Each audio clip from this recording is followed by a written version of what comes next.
Gold trusted gold buyers మీరు తాకట్టు పెట్టిన బంగారాన్ని విడిపించి ఈ రోజు ఉన్న మార్కెట్ ధరకు కొనబడను. హాయ్, హీరో రోషన్ కనకాల గారు. నమస్కారం అండి. బాగున్నాను. అంటే హీరో అని పిలిపించుకోవటానికి అంటే హీరోగా మారటానికి మీరు అనుకున్న అంటే ఈ టైంలో హీరో అవుదామని అనుకున్నారా, లేకపోతే మీరు అంటే ఈజీ అయింది ప్రాసెస్, లేకపోతే అనుకున్న తర్వాత చాలా టైం పట్టింది అసలు? ఈజీ అయితే కాదు సార్ ప్రాసెస్. డెఫినెట్గా దిస్ లాడ్ ఆఫ్ అడ్డంకులు ఇవన్నీ ఉన్నాయి. అవన్నీ దాటుకునే ప్రయత్నాలు దాటి కొన్ని వచ్చాము. బట్ యా, డెఫినెట్గా ఈజీ అయితే కాదు. అండ్ ముందరి నుంచి అయితే అనుకున్నాను సార్. అంటే నాకు అర్థమైంది ఒకటే ఏంటంటే, మనం లీడ్ యాక్టర్గా కానీ ఒక హీరోగా ఉన్నప్పుడు మన త్రూ మన కథలు ఇంకా చెప్పొచ్చు. అండ్ నాకు జస్ట్ యాక్టింగ్ చేయాలన్న ఇంట్రెస్ట్ కన్నా కథలు కూడా చెప్పాలనే తపన కూడా ఉండింది నాకు. అంటే నా త్రూ, నా యాక్టింగ్ త్రూ కానీ, నా క్యారెక్టర్, నేను చేసే క్యారెక్టర్ త్రూ కానీ. సో దానికి పొటెన్షియల్ ఇక్కడ ఎక్కువ ఉండడం వల్ల I always wanted to be in this position. And I'm happy that ఇక్కడ పొజిషన్కి అయితే వచ్చాను ఇప్పుడు. ఇంకా దీన్ని నేను ఎలా యూటిలైజ్ చేసుకుంటాను అనేది ఇంకా మోగ్లీ బట్టి ఉంటుంది. కాన్ఫిడెంట్గా అయితే ఉన్నాను. జనాలే చెప్పాలి మిగతాది ఇంకా. ఓకే, హ్యాపీయా ఇప్పుడు? అంటే మీ స్టేట్ ఆఫ్ మైండ్ ఇప్పుడు ఆలోచనలు ఎలా ఉన్నాయి అసలు? కొన్ని రోజులు సినిమా రిలీజ్ కాబోతుంది, 12th అంటే మేబీ 3 days అంతే అంతే. సో ఎలా ఉంది మీ స్టేట్ ఆఫ్ మైండ్? ఎలా ఉంది, ఆలోచనలు ఎలా ఉన్నాయి అసలు?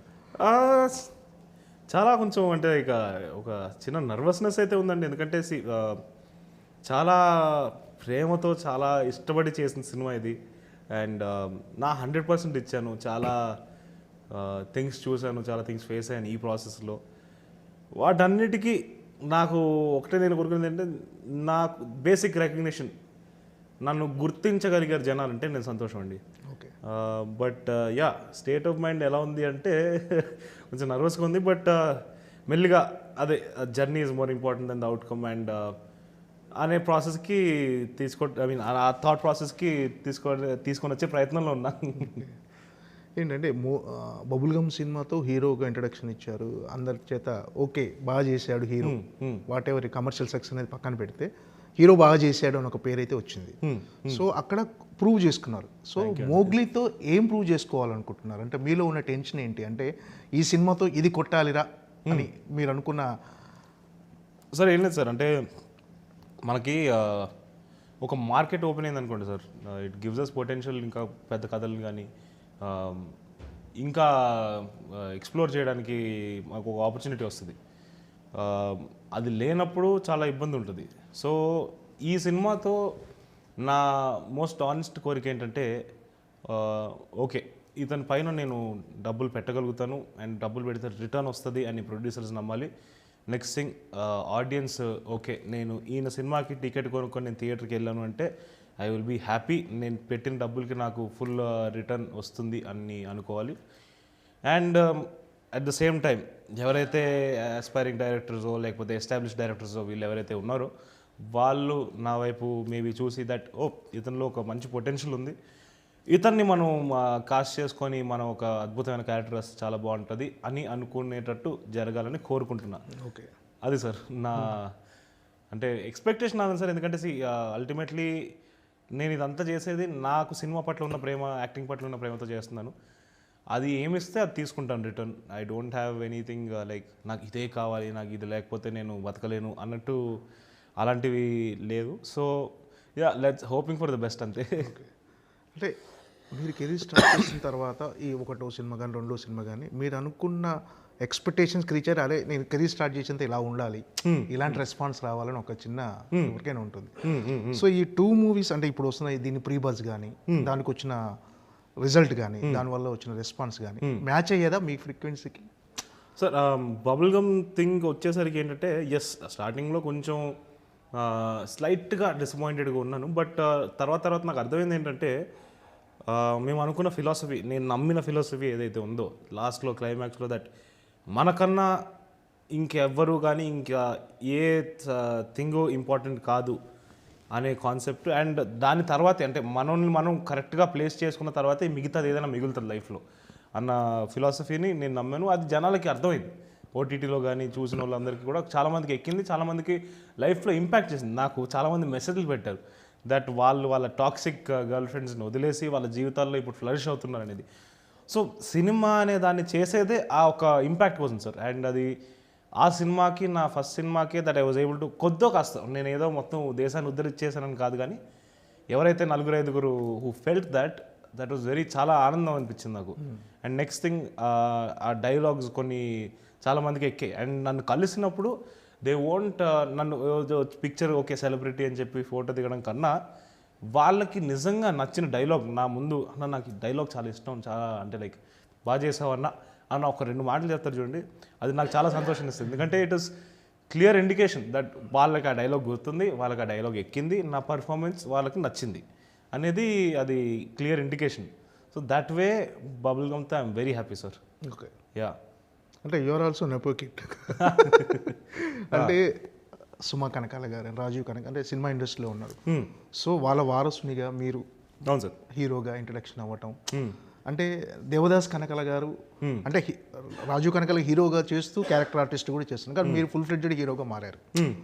సో ఫస్ట్ సినిమా హీరోనే, second, so your journey is continue hero as a hero. So ఎలా ఉంది వాళ్ళ మీ ఇది వాళ్ళ బ్యాగేజ్ని, అంటే సుమా కనకాల గారు కానీ రాజు వాళ్ళ వారసత్వాన్ని కొనసాగించడం ఎలా ఉంది మీకు అసలు? నంబర్ 1 సార్, నేను వాటిని అన్నింటిని కూడా పెద్దగా ఇంపార్టెన్స్ ఇవ్వటం సార్. ఎందుకంటే ప్రైమరీగా నేను సినిమాలు ఎందుకు చేస్తానంటే, నాకు యాక్టింగ్ పట్ల ఉన్న ప్రేమ కానీ, సినిమా పట్ల ఉన్న ప్రేమ కానీ, అండ్ అది నాకు ఇచ్చే హై ఏదైతే ఉంటుందో దానికోసం చేస్తాను. సో త్రూ దిస్ ప్రాసెస్, ఇప్పుడు బబుల్ గమ్ రిలీజ్ అయిన తర్వాత ఆ గ్యాప్ ఏదైతే ఉందో, ఆ గ్యాప్లో నాకు అది పేషెన్స్ నేర్పించింది. అండ్ అప్పుడు కూడా నేను నేర్చుకుంది ఏంటంటే, ప్రైమరీగా నాకు జర్నీ అనేది చాలా ఇంపార్టెంట్. ఈ ప్రాసెస్లో జరిగే జర్నీ, నేను వాట్ ఎమ్ ఐ లర్నింగ్, నేను దీంట్లో నుంచి ఏం తీసుకుంటున్నాను, నా లైఫ్లోకి నేను దేన్ని ఇంక్లూడ్ చేసుకుంటాను ఈ ప్రాసెస్లో జరిగిన లర్నింగ్లో నుంచి. సో ఈ జర్నీ నాకు ఇంపార్టెంట్ అయినప్పుడు పక్కన జరిగే నాయిస్ అంతా ఉంది కదండి, వాటిని డిలీట్ కొట్టడానికి నేను చూస్తున్నాను. ఓకే, అంటే వేరే కొత్త హీరో అంటే పర్లేదు, ఆల్రెడీ ఒక నేపథ్యం ఉన్న హీరో, మీ మీద ఎక్స్పెక్టేషన్ అనేది డెఫినెట్గా సుమా కనకల్ గారి అబ్బాయి రాజు కన్నా అంటే ఖచ్చితంగా ఉంటుంది సార్. సో అది ఎంతవరకు మీకు అంటే అడ్వాంటేజ్గా అనుకుంటున్నారా, లేకపోతే ఎక్కువ ఎక్స్పెక్టేషన్స్, అంటే ఒక కొత్త హీరో అనుకోండి, సరే ఎలా చేస్తాడో చూద్దాం అనుకుంటున్నాను. సో మీకు ఒక బ్యాక్గ్రౌండ్ ఉండేసరికి డెఫినెట్గా మోర్గా ఎక్స్పెక్ట్ చేస్తారు. అంటే మీరు అన్నట్టు అబ్బా వీడేం చేస్తారో చూద్దాంలే అన్నది కొంతమందికి అనిపించచ్చు. కొంతమంది జెన్యున్గా కూడా తను ఏం చేస్తాడని నార్మల్గా కూడా ఆలోచించవచ్చు. డెఫినెట్గా సార్, అంటే లైక్ నేను దాన్ని అడ్వాంటేజ్ అని అనను. నేను it is an opportunity for me to challenge my self and to prove my self ఇంకా బెటర్గా. సో అగైన్ నా క్రాఫ్ట్ని నేను నమ్ముకొని నా కర్మని నేను చేస్తాను. ఇంకా మిగతా ఆడియన్స్ చేతిలోనే ఉంది సార్. వాళ్ళు ఏమనుకున్నా at the end of the day, ఒకవేళ నిజంగా నేను చేశాను అంటే ఎవరు ముందు ఏ మాట అన్నా కూడా దాన్ని వెనక్కి తీసుకుంటారు 100%. ఆ క్లారిటీ, ఆ నమ్మకం నాకు మన ఆడియన్స్ పైన అయితే ఉంది. ఒకవేళ నిజంగా డెలివర్ ఒక వ్యక్తి చేశాడు, తన గురించి ముందు వేరేలాగా అనుకున్నా కూడా వాళ్ళు మన తెలుగు ఆడియన్స్ చాలా చాలా సపోర్ట్ చేస్తారు తర్వాతైనా. సో నా ప్రయత్నం నేను చేశాను సార్. ఇంకా మిగతాది ఆడియన్స్ చేతిలో ఉంది, భగవంతుడి చేతిలో ఉంది. ఓకే, అంటే ఇప్పుడున్న ఆడియన్స్ మైండ్ సెట్ మారింది. బిఫోర్ కరోనా, ఆఫ్టర్ కరోనా అన్నట్టుగా చాలా బోల్డ్ సినిమా చూస్తున్నారు. ఖచ్చితంగా కొత్త కథలను మాత్రమే వాళ్ళు ఆదరిస్తున్నారు. ప్రతి హీరో కూడా ప్రతి ఫ్రైడే ప్రూవ్ చేసుకోవాల్సింది అంతే. అంటే ఈ మార్పు అనేది మీరు అప్డేట్ అయ్యారంటే, మీరు ఇండస్ట్రీకి వచ్చేటప్పుడే స్టార్ట్ అయింది ఈ మార్పు అనేది. సో ఇది ఎంతవరకు మీ ఈ టైంలో మీరు హీరోగా ఎంట్రీ ఇవ్వటం అనేది మీకు ఎంతవరకు ప్లస్ అయింది సార్? ఒకటైతే చెప్పగలుగుతా sir, I'm blessed to be golden age of Telugu cinema. ఎందుకంటే ఇప్పుడు ద వే తెలుగు సినిమా అంటే ఇప్పుడు మనకి పాన్ ఇండియా, పాన్ వరల్డ్, అసలు ఎక్కడెక్కడికో ట్రాన్స్ఫర్ అవుతుంది. అండ్ మనకి థాట్ ఉండాలి, మనకి ఉండే ఎఫర్ట్ ఉండాలి, కానీ మనం ఎక్కడా ఆగిపోవాల్సిన అవసరం లేదు. నిజంగా ఎవరికైనా ఏదైనా చేయాలంటే ఇప్పుడు సినిమాలో కానీ as an actor, as a director, they can reach world cinema, they can reach pan India, pan world అన్నీ కూడా వెళ్ళిపోవచ్చు. బికాస్ గేట్స్ ఓపెన్ చేశారు మనకి. రాజమౌళి గారు అనే వ్యక్తి ఫస్ట్ వెళ్ళి ఆ గేట్ని ఓపెన్ చేసి ఆ గేట్ని పగలగొట్టేశారు డైరెక్ట్గా. సో ఇప్పుడు బౌండరీస్ లేవు, you can go all out. ఇంకా మనం ఎంత కష్టపడుతున్నాం, ఎంత ఎఫర్ట్ పెడుతున్నాం అని దానిపైన మాత్రమే డిపెండ్ అయి ఉంటుంది. ఓకే, ఇప్పుడు మోగ్లీ ఎలాంటి కథ అంటే ఇప్పటివరకు చాలా ప్రేమ కథలు వచ్చాయి. సో వాటిలో ఎంతవరకు కొత్తగా అనిపిస్తుంది? అంటే ఇప్పుడు ఉన్న ప్రేమ కథలు అంటే ఎలాంటి ప్రేమ కథ అయినా దాని ప్రజెంటేషన్ కొత్తగా ఉంటే డెఫినెట్గా ఆడియన్స్ ఆదరిస్తారు. అవును సార్. ఈ సినిమాలో ఉన్న కొత్తదనం ఏంటంటే what is the novel point? Sir ఒక్కటని కాదు సార్, చాలా ఎలిమెంట్స్ సందీప్ ఇంక్లూడ్ చేశాడు కథలోకి. అది ఆబ్జెక్ట్స్ త్రూ అవ్వచ్చు, కొన్ని క్యారెక్టర్స్ త్రూ అవ్వచ్చు, కొన్ని క్యారెక్టరైజేషన్స్ త్రూ అవ్వచ్చు. బట్ మనకి జనరల్గా నేను నమ్మేది కానీ కొంతమంది చెప్పేది కానీ ఏంటంటే, లైఫ్ మొత్తంలో వరల్డ్ మొత్తంలో రాయగలిగింది 8 స్టోరీసే. ఆ 8 స్టోరీస్ని మిక్స్ అండ్ మ్యాచ్ చేసుకోవడమే. ఎందుకంటే శాంతం అనే ఎమోషన్, నవరసాల్లో శాంతం అనే ఎమోషన్ పైన కథ రాయలేము. సో ఈ 8 స్టోరీస్ని మిక్స్ అండ్ మ్యాచ్ చేసుకున్నప్పుడు you'll have similar templates. But దాన్ని ఎలా ట్రీట్ చేసాం, దాన్ని ఎలాగా ప్రజెంట్ చేసాం అన్న దాంట్లోనే మ్యాటర్ ఉంటుంది. అండ్ దాంట్లోకి కొత్త ఎలిమెంట్స్ ఏం యాడ్ చేసాం, కొత్త క్యారెక్టరైజేషన్ ఏం యాడ్ చేసాం అనేదే మ్యాటర్. సో ఫర్ ఎగ్జాంపుల్ మన సందీప్ రెడ్డి వంగ గారు ఉన్నారు. ప్యూర్ యానిమల్ అనేది ఒక రివెంజ్ స్టోరీ. రివెంజ్ స్టోరీలు ఎన్ని చూడలేదు సార్ మనం. ఆయన దాన్ని చాలా అద్భుతంగా కొత్తగా ప్రజెంట్ చేశారు. దాని ప్యాటర్న్ ఆఫ్ ఎడిట్ కూడా నాన్ లీనియర్గా ఒక చాలా కొత్త విధానంలో తీసుకొని వెళ్ళారు. సో అది చూసేటప్పుడు ఓయ్ అమ్మా ఏదో కొత్తగా ఉందిరా ఒక ఫీలింగ్ వచ్చింది. అలాగా డెఫినెట్లీ మా సందీప్ రాజ్ కూడా చాలా దీన్ని అద్భుతంగా చెక్కాడు అండ్ చాలా అద్భుతంగా రాశాడు. తీయడం కూడా చాలా బాగా వచ్చింది. విజువలీ ఆల్సో మా డిఓపి ఆయన సెంధిల్ గారి టీం అనమాట. బాహుబలి ఆర్ఆర్ఆర్కి పనిచేశారు ఆయన. Visually also we have a very good product, కాన్ఫిడెంట్గా ఉన్నాను నేను దానిపైన. అయితే నిన్న రాత్రి డిఐ చూస్తున్నాను. డిఐకి వెళ్ళి చెక్ చేసుకోవడానికి వెళ్ళినప్పుడు ఇట్ వాస్ వెరీ చాలా బాగా అనిపించింది. అంటే నార్మల్ రా ఫుటేజ్ చూడడం వేరు, దాన్ని ఇప్పుడు కలర్ గ్రేడ్ చేసి చూస్తే అసలు ఆ ఎఫెక్ట్ మారిపోయింది. ఓకే. యా, అంటే ఈ సినిమాలో మీ క్యారెక్టరేషన్లో అంటే ఇంతకు ముందు బబుల్గమ్తో పోల్చుకుంటే వాట్ ఈస్ ద డిఫరెన్స్? ఆ సినిమాలో మీరు యాక్షన్ సీక్వెన్స్లో కానీ మిగతా డ్యాన్స్లో కానీ మంచి అప్లాజ్ వచ్చింది. సో ఈ సినిమాలో మీ స్ట్రెంగ్త్ ఏది చూపించబోతున్నారు సార్? డిఫరెన్స్ అంటే నెంబర్ 1, అది సిటీలో పుట్టి పెరిగిన క్యారెక్టర్. అది సిటీ బ్రీడ్, వాడి యాస తెలంగాణ యాస, కొంచెం లౌడ్గా కూడా ఉంటాడు వాడి ఇమోషన్స్తో, వాడి పీపుల్తో. ఇక్కడికి వచ్చేసరికి మోగ్లీకి వచ్చేసరికి అంటే వీడి పుట్టి పెరిగిందే ఈ అడవిలో. వీడికి ఆ అడవి తప్పితే బయట ఎక్కువ జనాలు తెలియదు. ఉండే కనెక్షన్ అన్ని కూడా పక్కన ఉండే ఊరితో, పార్వతీపురం అనే ప్లేస్లో ఉండే ఊర్లో ఉండే వాళ్ళతో కనెక్షన్ ఉంటుంది. అండ్ వీడు ఎలాంటి వాడు అంటే వీడు ఒక అనాథ. వీడికి లైఫ్లో అందరినీ మనతో ఉంచుకోవాలి, నాకంటూ ఒక కుటుంబం ఉండాలి అని ప్రయత్నం చేసే వ్యక్తి. So there is a lot of innocence, ఒక జెన్యున్ ఇన్నోసెన్స్ అంటారు కదా సార్. ఇప్పుడు ఫర్ ఎగ్జాంపుల్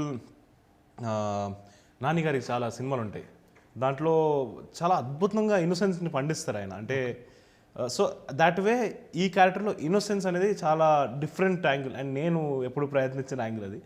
సో అదొకటి ఉంది. And next thing, action sequences కూడా ముందర సినిమా కన్నా ఇంకా ఎలాబొరేట్గా ఇంకొంచెం పెద్దగా ఉన్నాయి. Okay. So that way and యాస కూడా మేము దీంట్లో ముందు సినిమాలో తెలంగాణ యాస అయితే ఇప్పుడు పాడేరు పార్వతీపురం కాబట్టి వైజాగ్ యాసని కొంచెం తీసుకున్నాం. ఆ యాసే అక్కడ ఇన్ఫ్లుయెన్స్ ఉంటుంది మనకి. సో దాన్ని తీసుకొని కొంచెం ఇన్కార్పొరేట్ చేసుకున్నాం కథలోకి. సో అది కూడా వేరియేషన్ ఉండబోతుంది. ఓకే. అంటే ఇందులో ఏ యాంగిల్ ఎక్కువ మెచ్యూరిటీ? అంటే ఫస్ట్ సినిమాలకు ఈ సినిమాలో, ఆ ఫస్ట్ సినిమాలో ఇది చేయలేకపోయా, ఇందులో ఇది చేశాను అనిపించింది ఏముంటుంది? అంటే పెర్ఫార్మెన్స్ విషయంలో అంటే స్కోప్ అనేది ఈ సినిమాలో ఎక్కువ దొరికిందా, ముందు సినిమాలో ఉందా? సార్ ఈ సినిమాలో కూడా చాలా ఉంది సార్. అంటే లైక్ సందీప్ చాలా స్పేస్ ఇచ్చాడు నాకు, చాలా నీట్గా రాశాడు నా క్యారెక్టర్ని కూడా. అంటే సినిమా టైటిల్ మోగ్లీ అని పెట్టినప్పుడు దాన్ని జస్టిస్ చేశాడు. సో ఆ విధంగా I'm not at all unhappy with that. First సినిమాలో ఆ స్కోపు, ఆ సెటప్లో ఐ వాజ్ వెరీ హ్యాపీ. ఈ సినిమాలో నాకు కంప్లీట్లీ డిఫరెంట్ క్యారెక్టర్, నేను కంప్లీట్లీ డిఫరెంట్ యాసను నేర్చుకోవాల్సి వచ్చింది, కొన్ని థింగ్స్ నేర్చుకోవాల్సి వచ్చింది, హార్స్ రైడింగ్ కానీ ఇవన్నీ కూడా నేర్చుకోవాల్సి వచ్చింది దీనికోసం. అండ్ అలాగా it is a very unique thing on its own. Bubblegum అవ్వచ్చు, మోగ్లీ అవ్వచ్చు. అండ్ రెండిట్లో కూడా నాకు నా అదృష్టం ఏంటంటే మా రైటర్స్ అండ్ డైరెక్టర్స్ ఇద్దరు కూడా నన్ను ప్రేమించి రాసిన కథ ఇది. Okay sir. ఈ కథ అమ్మ నాన్న విన్నారా? సుమ కనకాల గారు విన్నారు సార్, విన్నారు. అంటే వాళ్ళు ఓకే చేస్తున్నారా కథలు, మీరే మొత్తం టోటల్? జనరల్గా అయితే నేనే వింటాను సార్. ఫస్ట్ నాకే like whoever will contact my manager, వాళ్ళ త్రూ వచ్చినప్పుడు నేను వింటాను. అండ్ విన్న తర్వాత నాకు కథ నిజంగా చాలా నచ్చింది, నేను చేసేయాలి అంటే ఒపీనియన్ కోసం అమ్మ నాన్నకి వినిపిస్తాను సార్. ఎందుకంటే వాళ్ళకి చాలా ఎక్స్పీరియన్స్ ఉంది, చాలా సంవత్సరాల నుంచి ఇక్కడ ఉన్నారు కాబట్టి నాకన్నా చాలా కథలు చూశారు, చాలా జనాల్ని చూశారు, చాలా ఎక్స్పీరియన్సెస్ వాళ్ళకి ఇంకా చాలా ఉన్నాయి. ఓకే. సో వాళ్ళ థాట్స్ నేను డెఫినెట్గా తీసుకుంటాను సార్. ఇద్దరిట్లో అసలు మీరు హీరోగా మారాలి అని ఇద్దరిట్లో అసలు ఎక్కువ ఎవరు కోరుకున్నారు, బలంగా కోరుకుంది ఎవరు, అమ్మ నాన్న? Maybe ఇద్దరేమో sir. బట్ నాకు ఇద్దరు ఏ రోజు నువ్వు ఇదే చేయాలి, హీరోగా చేయాలి, యాక్టర్ అవ్వాలి, యాక్టింగే చేయాలని ఏ రోజు చెప్పలేదు. నాకు ఏ రోజు నువ్వు ఇది చేయాలనేది అయితే చెప్పలేదు. నా అదృష్టం అది. ఎందుకంటే అది చెప్పుంటే అది అంటే నా కంప్లీట్ ఫోకస్ అంతా మారిపోయి ఉండేదేమో. బట్ నాకు ఆ ఫ్రీడమ్ని ఇచ్చారు. ఏ రోజు నీలాగా ఉండాలి, లేకపోతే ఈ పర్టికులర్ జోన్లో ఉండాలి అని చెప్పకుండా the game with the freedom and సొంతంగా వచ్చిన ఆలోచన సార్ అది. అంటే కథల మీద డిసిషన్ మీరే తీసుకుంటున్నారా అమ్మ నాన్న? అవును సార్, అమ్మ నాన్న ఒపీనియన్ తీసుకుంటున్నా sir. There are their thoughts and feelings. Ultimately primary conversation డైరెక్టర్కి నాకు మధ్య జరిగేది. ఓకే. యా అంటే మోగ్లీ అనే సినిమా ఇప్పుడు క్రూషియల్గా మీకు సందీప్ రాజుకి ఇద్దరికి కమర్షియల్ హిట్ అనేది డెఫినెట్గా అవసరం. అవును సార్. కలర్ ఫోటో తర్వాత ఆయనకు కూడా ఒక కమర్షియల్ హిట్ కోసం ఆయన వెయిట్ చేస్తున్నారు, మీరు మోగ్లీ తర్వాత మీరు వెయిట్ చేస్తున్నారు. ఇది షూర్ షాట్గా ఒక హిట్ అవుతుంది అని ఒక పాజిటివ్ ఆరా మీకు షూటింగ్లోనే కొన్నిసార్లు తెలిసిపోతుంటుంది. అవును సార్. మీకు అలాంటి వైబ్ ఏమైనా కలిగిందా ఈ సినిమా షూట్ చేస్తున్నప్పుడు? యా సార్, చాలా సీన్స్ ఒక climax sequence, pre climax sequence sir. అది నేను మేబీ రిలీజ్ తర్వాత చెప్పాలేమో అది ఏంటి సీక్వెన్స్ అనేది. But there are so many sequences. అదొక్కటే కాదు, చాలా సీక్వెన్సెస్ చేస్తున్నప్పుడు ఐ ఫెల్ట్ వెరీ బ్లెస్డ్. అంటే లైక్ ఇలాంటి సీక్వెన్స్లో నాకు ఒక ఆపర్చునిటీ దొరకడం అనేది నా అదృష్టం. అండ్ అది కూడా నా సెకండ్ సినిమాకి ఇలాంటి సీక్వెన్స్ పడడం అనేది నా అదృష్టం. అండ్ సందీప్ నన్ను అలాగా చాలా అద్భుతంగా లైక్ నాకు ఒక మంచి ప్లాటర్ని అలా ప్రజెంట్ చేశాడు. అన్ని రకాల వేరియేషన్స్ చూపించగలిగించే ఒక క్యారెక్టర్ని నాకు డిజైన్ చేసి అది నా ముందర పెట్టడం వల్ల అది నాకు చాలా చాలా హ్యాపీగా అనిపించింది. అండ్ ఎస్, షూట్ చేస్తున్నప్పుడు చాలాసార్లు వీఆర్ వెరీ ఎక్సైటెడ్. హిట్ అంటారా సార్, నేనైతే ఒకటే నమ్ముతా సార్, నా జర్నీని నేను కంప్లీట్గా ఎంజాయ్ చేశాను. ఓకే. మిగతాది ఆడియన్సే చెప్పాలి. నా నోట్లో నుంచి వచ్చిందంటే అది మళ్ళీ దాన్ని ఏమైనా ప్రాబ్లమాటిక్గా చేయొచ్చు. ఓకే. అంటే ఈ అంటే మధ్యలో గ్యాప్ వచ్చింది కదా 6 months. ఈ మధ్యలో ఎలాంటి కథలు విన్నారు మీరు మామూలుగా? చాలా డిఫరెంట్ కథలు విన్నాను సార్. చాలా హారర్ కామెడీస్ విన్నాను, కొన్ని రామ్ కామ్స్ విన్నాను. మ్యాక్సిమం రామ్ కామ్సే కొంచెం, అంటే ఒక 60% వరకు రామ్ కామ్స్ నడిచాయి. హారర్ కామెడీస్, థ్రిల్లర్స్ నడిచాయి. తర్వాత కంప్లీట్ యాక్షన్లు కూడా చెప్పారు. బావ్, నన్ను ఊహించుకొని అంత యాక్షన్ ఊహించుకున్నారు, బట్ ఇప్పుడే కాదేమో, కొంచెం ఆగాలని అది కూడా చెప్పాను. ఎందుకంటే ఐఎమ్ స్టిల్ గ్రోయింగ్. ఎప్పుడైతే నన్ను ఆడియన్స్ ఓన్ చేసుకుంటారో ఆ రోజు నేను కంప్లీట్ యాక్షన్ చేసినా కూడా దాన్ని ఇష్టపడతారేమో. బట్ ఇప్పుడే నేను ఫుల్ అవుట్, ఇంకా నేను మొత్తం సినిమా అంతా యాక్షన్ అంటే అబ్బా వద్దులేరా బాబు అంటే అది ప్రాబ్లమాటిక్ మళ్ళీ. ఓకే. యా, అంటే ఇది పర్టికులర్గా ఇది చూస్ చేసుకుంటానికి, ఇది పిక్ చేసుకుంటానికి రీజన్ ఏమన్నదంటే మిమ్మల్ని అంటే బాగా ఇది చేసేయాలని ఆకట్టుకున్న ఎలిమెంట్ ఏంటి సినిమాలో? నంబర్ 1 సార్, సందీప్ నరేషన్ ఇచ్చినప్పుడు తన విజన్ ఏదైతే ఉందో తను క్లియర్గా పిక్చర్ నాకు చూపించగలిగాడు. అండ్ నేను నా వంతు ఇమాజినేషన్ చేసుకుంటా కదా, దాన్ని అంత ఎఫర్ట్ పెట్టనివ్వకుండా తను చెప్పేటప్పుడే తను ఎంత డిస్క్రిప్టివ్గా చెప్తున్నాడు అనే దాంట్లో నాకు పిక్చర్ పడిపోతుంది బుర్రలో. సో అదొకటి. నంబర్ 2, యాజ్ ఇందాక చెప్పినట్టు నాకు ఒక ప్లాటర్ని ఎస్టాబ్లిష్ చేశాను నా ముందు. అంటే యాజ్ అన్ యాక్టర్ నాకు ఎక్సైటింగ్గా ఉండడానికి, ఓకే నీకు పప్పు కావాలి, తర్వాత చికెన్ కావాలి, ఇది కావాలి, రసం కావాలి, ఇది కావాలి, స్వీట్ కూడా కావాలి నీకు అన్నట్టు అన్నీ నా ముందు పెట్టేసరికి నేను వద్దనలేకపోయాను. ఓకే. యా, ఇందాక వచ్చేటప్పుడు చూసి, అంటే మన ప్రీ రిలీజ్ ఇది మన ఈ ఫంక్షన్ బబుల్ గమ్ సార్, సుమా గారు మాట్లాడుతూ ఇప్పుడు హీరో రోషన్ కనకాల మాట్లాడతాడు అని అన్నప్పుడు ఆమెకు నిజంగా లోపల ఎంత ఆనందంగా ఉంటుంటుంది. First time hero Roshan Kanakala ఇప్పుడు మాట్లాడతాడు. మీకు ఎలా అనిపించింది ఆ టైంలో అసలు? చాలా బ్యూటిఫుల్ మూమెంట్ సార్. ఎందుకంటే నా అదృష్టం ఏంటంటే మా అమ్మ నా పక్కనే నించోగలిగింది. నాకు తెలిసి చాలా మంది ఆ పొజిషన్లోకి వచ్చే వాళ్ళకి వాళ్ళ మదర్స్ ముందర కూర్చుంటారేమో, ఇక్కడ నా వెనకాల ఆవిడ నించోగలిగారు, నాతో పాటు స్టేజ్ పైన ఉండగలిగారు. Because she is the host of the show. And అది నాకు ఒక బ్లెస్సింగ్ అనే నమ్ముతాను. అది చాలా చాలా ఆనందంగా ఉండింది సార్. ఓకే. అంటే సలహాలు ఇస్తుంటారు, అరే ఇలా ఉండాలి ఇండస్ట్రీలో, ఇలా మెల్లగా? Of course sir, of course. అండ్ వాళ్ళకు ఉండే ఎక్స్పీరియన్స్ త్రూ అమ్మ కానీ నాన్న కానీ చాలా థింగ్స్ చూశారు, చాలా కష్టాలు పడ్డారు. ఈరోజు అమ్మైనా నాన్నైనా ఈ పొజిషన్లో ఎక్కడైతే ఉన్నారో చాలా అడ్డంకులు దాటుకొని వచ్చారు. నాన్న కూడా it's not an easy journey. తను చాలా ప్రయత్నాలు చేశాడు. ఫస్ట్ నాన్న సినిమాల్లోకి వచ్చినప్పుడు ఎప్పుడు ఫైనాన్షియల్ డిఫికల్టీస్ ఎక్కువ ఉండేవి. అంటే అక్కడ తాత వాళ్ళ ఇంట్లో కొంచెం నాన్న దాని రెస్పాన్సిబిలిటీ తీసుకున్నాడు. ప్రైమరీగా ఫోకస్ అంతా అక్కడికి వెళ్ళిపోయింది. So he could not focus on his career. వచ్చినట్టు చేసేయాలి, డబ్బులు సంపాదించేయాలి అనే జోన్లోకి వెళ్ళిపోయాడు. సో అలాంటి కష్టాలు చాలా పడ్డాడు నాన్న. తర్వాత అమ్మ కూడా ఇట్స్ నాట్, అమ్మ వాళ్ళ ఫాదర్ ఒక రైల్వే క్యాషియర్, రైల్వే క్వార్టర్తో బతికేవాళ్ళు. అక్కడి నుంచి అమ్మ ఈరోజు ఏ పొజిషన్లో ఉందంటే ఇట్ ఈస్ సంథింగ్ ఇన్స్పైరింగ్. నాకు ఇంట్లోనే నాకు ఇద్దరు ఇన్స్పిరేషన్ ఉన్నారు సార్. ఇట్ ఈస్ సంథింగ్ అంటే లైక్ చాలామంది అంటుంటారు కదా వాడికి బ్యాక్గ్రౌండ్ ఉంది, వీడికి బ్యాక్గ్రౌండ్ ఉంది అంటే, ఎస్ నాకు బ్యాక్గ్రౌండ్ ఉంది. అది ఏ రకంగా అంటే నాకు ఇన్స్పిరేషన్ ఇవ్వగలుగుతుంది, నాకు నాలెడ్జ్ని ఇవ్వగలుగుతుంది, నాకు సజెషన్ ఇవ్వగలుగుతుంది. ఇది నేను 100% యూటిలైజ్ చేసుకుంటాను. యూస్ చేసుకోకపోతే నేనే. So that way I'm blessed like that sir. మిగతాది బ్యాక్గ్రౌండ్ అని చాలామంది అంటుంటారు, అది నేను నమ్మను, ఎందుకంటే అందరికీ ఒకటే అది. అంటే ఆ మధ్య నాన్న ఒక ఇంటర్వ్యూలో అన్నాడు, అంటే ఒక సినిమాలో మాట్లాడుతూ ఫాదర్ రూల్స్ ఎక్కువ చేస్తుంటారు, మీరు ఎలా ఉంటారు ఫాదర్గా అంటే, ఆ రోషన్ రూమ్కి వెళ్ళి అప్పుడప్పుడు చెక్ చేస్తుంటారు, మన మొబైల్ చెక్ చేస్తుంటారు అని చెప్పాడు. రీసెంట్గా ఒక సినిమా అదేదో కన్నడ తెలుగు సినిమా, సో ఏంటి నిజంగా అది చెక్ చేస్తుంటాడా? నా ఫోన్ నేనైతే చెక్ చేయను సార్. అది తెలిసి ఇంటర్వ్యూలో తను చెప్పింది ఏంటంటే తను చెక్ చేయని కూడా చెప్పాడు. ఓకే, తన పాస్వర్డ్ కూడా నాకు ఏమి ఇవ్వడు, తన పాస్వర్డ్ కూడా నాకు తెలియదు ఇప్పుడు. ఓకే, బట్ యా అలా ఇప్పుడు నేను మెల్లిగా ఏం రియలైజ్ అయ్యానంటే, ఒక తండ్రితో మన relationship when you're slowly turning into man కదా, ఓపెన్ అవుతుంది.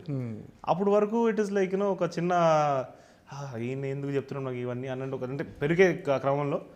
But yeah it is a very beautiful relationship మా ఇద్దరికి ఇప్పుడు ఏదైతే ఏర్పడుతుందో నేను ఎంజాయ్ చేస్తున్నాను నేను అది. ఓకే, ఏంటి అసలు ఇద్దరు కలిసి అంటే సార్ నాన్నగారితో కలిసి యాక్ట్ చేసే అవకాశం ఉందా? ఉందంటే నేను హ్యాపీ ఎగిరికి అందేస్తాను. ఎందుకంటే ఆయనకుండే ఎక్స్పీరియన్స్ కానీ, ఆయన స్క్రీన్ ప్రెజెన్స్ కానీ, ఆయన యాక్టింగ్ కేపబిలిటీ కానీ నేను చాలా చాలా అద్భుతమైనది నమ్ముతాను నేను. నాకు తను is one of the greatest actors according to me. So ఆయనతో స్క్రీన్ స్పేస్ దొరికిందంటే నాకు I will be very very happy. ఏంటి కెరీర్ని ఎలా ప్లాన్ చేసుకుంటారు ఆఫ్టర్ మొగిలి? ఎలాంటి కథలతో వెళ్ళాలనుకుంటున్నారు? 2 కథలు ఉన్నాయి సార్ ఆల్రెడీ. వన్ అవి ప్రీ ప్రొడక్షన్, ఇంకా ఒకటి ప్లేస్మెంట్ ప్రాసెస్లో ఉంది. యా అవి ఏంటి అనేది ఇంకా తొందరలో అనౌన్స్ చేస్తాం. బట్ ఇంకా మంచి కథలు, అట్ ద సేమ్ టైం నా స్వార్థం ఏంటంటే యాజ్ అ యాక్టర్ నా పొటెన్షియల్ని బయటపెట్టే కథలు అలాంటివి ఎంచుకుంటూ వెళ్దాం అనేది ప్లాన్ సార్. ఓకే, అంటే ఎక్కువ rooted stories, hard hittings, climax ఇలాంటివి ఎక్కువ ఇప్పుడు ట్రెండ్ అవుతున్నాయి సినిమా. అవును అవును. సో అలాంటి కథలను చూస్ చేసుకునే అవకాశం ఉంది అంటే మీరు ఎక్కువ ఈ సినిమా చూస్తే ఒక కమర్షియల్ ఫార్మాట్లో అంటే ఒక కమర్షియల్ హిట్ కొట్టాలని ఒక కసితో చేసిన సినిమాలో అనిపిస్తుంది ఇది. అంటే అలాగా సార్, ఎస్ కమర్షియల్ ఫార్మాట్ ఉంది, కమర్షియల్ హిట్ కొట్టాలన్న కసి కూడా ఉంది. బట్ ఈ సినిమా చూస్ చేసుకుంది ఎందుకంటే ఆ కమర్షియాలిటీలో ఒక అద్భుతమైన రైటింగ్ని సందీప్ డీటెయిల్డ్ రైటింగ్ని ఎలా బ్లెండ్ చేశాడనే మిక్స్చర్ని చూసి నేను చాలా ఎక్సైట్ అయ్యాను సార్. ఓకే, సో ఇది జస్ట్ మీరు అన్నట్టు కమర్షియల్ ఫార్మాట్ సినిమా అయితే కాదు, దీంట్లో చాలా అద్భుతమైన న్యాచురల్ ఎమోషన్స్ ఉన్నాయి, చాలా న్యాచురల్ మూమెంట్స్ ఉన్నాయి, అండ్ కొన్ని సినిమాటిక్ మూమెంట్స్ ఉన్నాయి. అదొక ప్రాపర్ థియేటర్ సినిమాటిక్ ఎక్స్పీరియన్స్ లాగా సందీప్ రాజ్ డిజైన్ చేశాడు. సో ఆ రీజన్ కోసం నేను ఇది చేశాను సార్. ఓకే అండి, all the best. Mowgli biggest block buster అవ్వాలని థ్యాంక్ యూ సార్, మనస్ఫూర్తిగా కోరుకుంటాను. Thank you so much. Thank you sir, right, all the best. Thank you so much, thank you.